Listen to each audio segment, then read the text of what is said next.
What's up, everybody? I'm Ryan Thomas, and this is the Thomas Take Sports Podcast. I'm your host. Once again, I have a guest. Joining me today is Deshaan Vincent, a good friend of mine. Went to high school together, played football together. In actuality, much like with Sal Angelo last week, there's a bit of a story behind our friendship. I don't know if Deshaan Vincent knows this or not, but I'm going to bring it up to him, and this will probably make him laugh pretty hard. So, entering 7th grade, I decided I was going to try out for the football team. My 5'5" frame, 120 pounds, maybe, was going to try and make the football team. One of the first practices, I ran over the middle of the field, went to catch a football. We were doing contact. Deshaan Vincent leveled me, put me out, and that was it. That was all she wrote. So right after that, I knew. I was like, okay, my body's too small for this. I don't know if I can physically keep up with these guys. So that's why I'm doing what I'm doing now, and that's why I'm not playing. So Deshaan, what's up? Thanks for joining me. Oh, absolutely, man. Thanks for having me on. Yeah. I do want to say to you, I'm proud of you for what you're doing, man. I think it's awesome that someone out of the hometown is pursuing dreams like this. Like, not many people are doing anything like this. Yeah, that's awesome. Thank you. I really appreciate it. And to be honest, this is something that I've wanted to do, my whole life. It's really the only thing I saw myself doing. Really the only thing I see myself doing, going forward.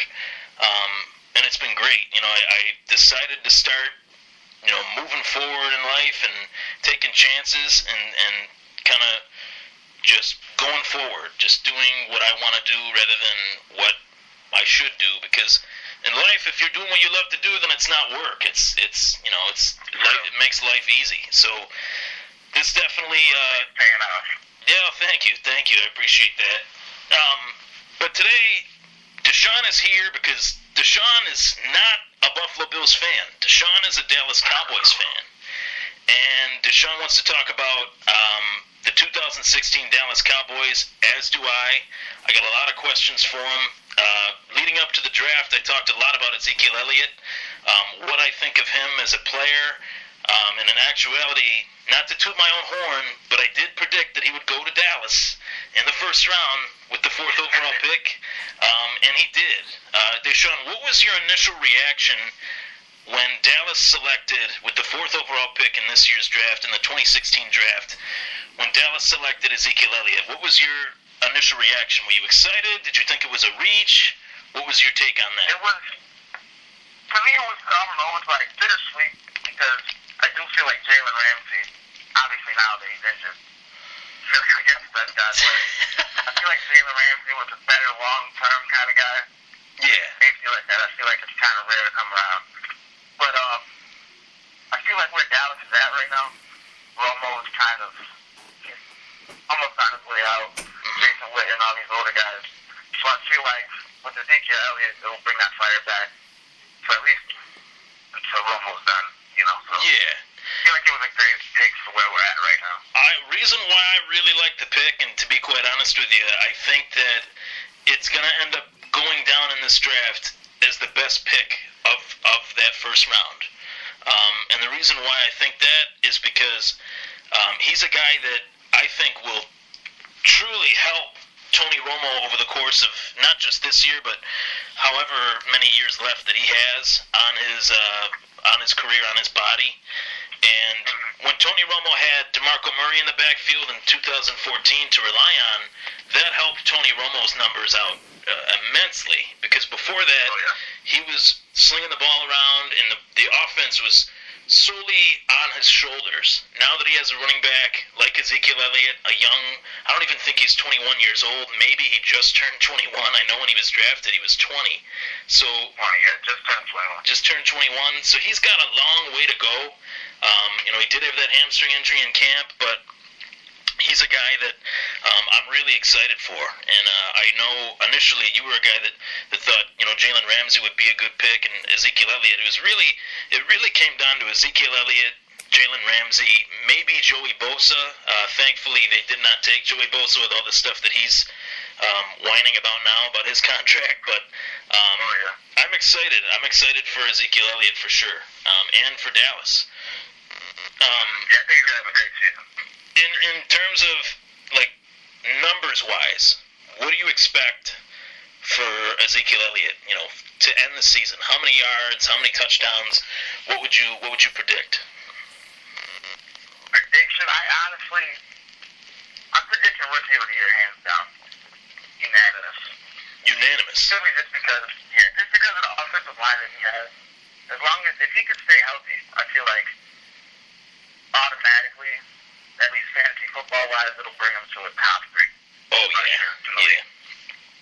So, but I do think that he'll get close to, I want to say 1,700 yards this season. 1,700?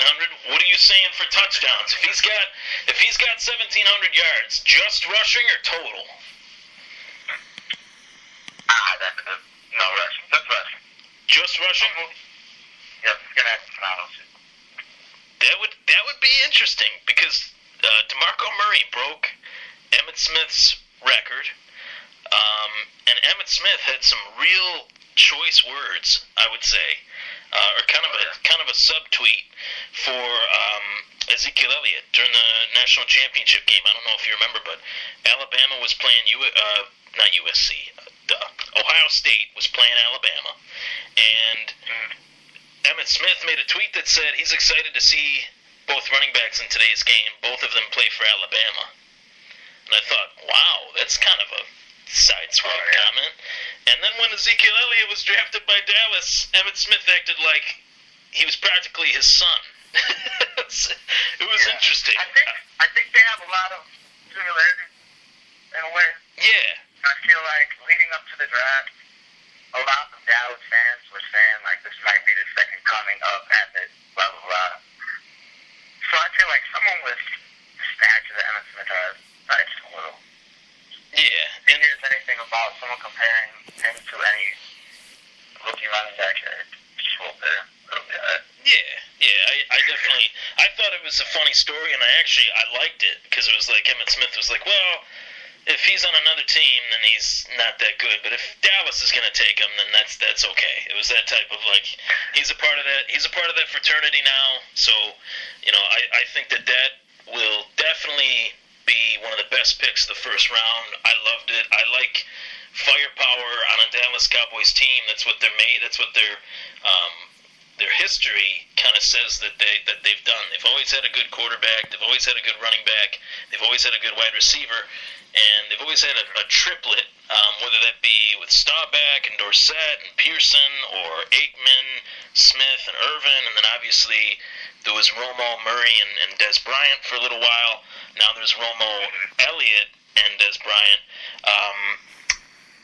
But a player can only play as well as he's coached. I think that's a true statement.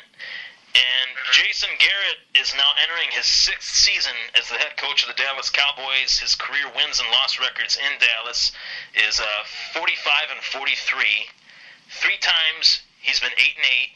1 time 12-4 record in 2014. Obviously, when they had that awesome season with DeMarco Murray. And to be honest with you, I thought Tony Romo should have won MVP that year.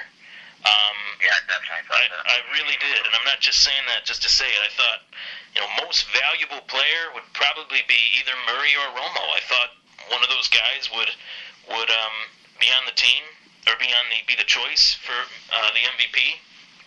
But what's your take on Jason Garrett as a head coach? Do you think he's the guy that could lead Dallas to the Super Bowl? I mean, they've had close runs. They had some playoff losses against the Giants. They had the loss against Green Bay with the catch that was a catch. What is your take on Jason Garrett? Do you think he is the guy? 45-43 is not a record that Jerry Jones probably likes to look at. What do you think of Jason Garrett? I think that I want to say he's the guy, like, for the future, but I do think that he can definitely get us to the Super Bowl. I do think that he's a great coach to, like, certain extents. I feel like when we shoot ourselves in the foot, that's when it might look like it's his fault. But when we have 5 starters getting suspended for the first half of the season, stuff like that, to where it's hard to, like, for a coach to coach that. Like, if Jerry Jones says he wants to pick up, I don't know, whatever player, Randy Gregory. Yeah. Randy Gregory does whatever, and he's suspended for this many games. And then it looks like it's the coach's fault because our pass rushing is horrible.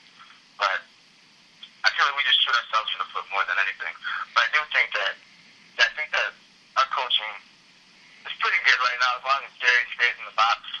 That's true. And you know what? That is something that is, I was really interested to get your take on that because, you know, that is something that has validity to it. You know, Jerry Jones kind of, as an owner / GM / you know, patriarch of the Cowboys, he kind of toes the line a little bit too much. He doesn't let the coach kind of coach the team. He kind of sticks his nose in a little bit, and that's gotten him in trouble. That's gotten him in trouble in years past with Jimmy Johnson and several other coaches. He even alluded to, you know, Chan Gailey is not, you know, Vince Lombardi, obviously, but when Chan Gailey was there for a couple years and then he went to the Buffalo Bills, Jerry Jones fired Chan Gailey after 2 seasons. And he said that was a little bit premature to fire a guy after only 2 years. He didn't even give him a chance. So, you know, in hindsight, he's kind of jumped the gun a little bit. You alluded to this earlier, you know, Tony Romo, who knows how much, you know, longer he has left in the tank. I always have said that he's kind of the heartbeat of the Cowboys. The success and failure kind of is on him. He's the quarterback of the Dallas Cowboys. You know what I mean? That's just how it's gonna go. If they succeed, he gets the credit. If they fail, he gets the criticism. And what are your thoughts on Tony Romo as, you know, going down as possibly one of the best Cowboys that there's ever been? He's had a really underrated career.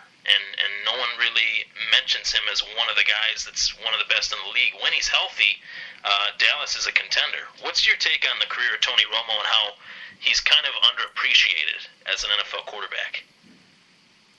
I think playing for Dallas I think that just sums it up. Dallas, the spotlight, everything.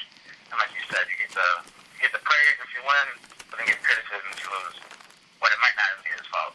But I think overall, the career, I think he had a phenomenal career, to be honest, and completely underrated. Yeah. Like, what is 2014 in Green Bay when they said that wasn't a catch? Yeah, 2000. Aaron Rodgers. Yep. 2000. Aaron Rodgers got the MVP that year? Yeah, Aaron Rodgers got the MVP. And Romo's stats were better than Aaron Rodgers in almost every category. Yeah. QBR was better. So, I just think for him playing for that team, that's what gives him that, I don't know, like, just the criticism as a whole. And even if the stats weren't up to par, like, there might have been 1 or 2 that Rodgers might have had. Who, you know, that to me doesn't really dignify why Rodgers would get the MVP, even if his stats were better than Romo's. The MVP is most valuable player to a team. And in 2014, like I said earlier, besides DeMarco Murray with the 1,800 yards, the MVP would go to the guy that was handing him the ball, would be Tony Romo. I still, to this day, you know, I was a harsh critic of Romo in his younger years. I felt like he kind of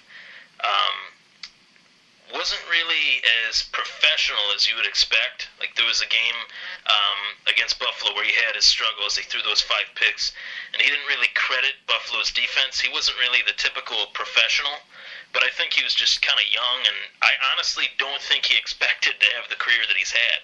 And he's worked hard, and I think he's a guy that should be mentioned as one of the top, you know, 5 to 8 best quarterbacks in the NFL. But, yeah, the first part of the Thomas Take is now over, concluding. We'll be right back with more from myself and Deshaan Vincent.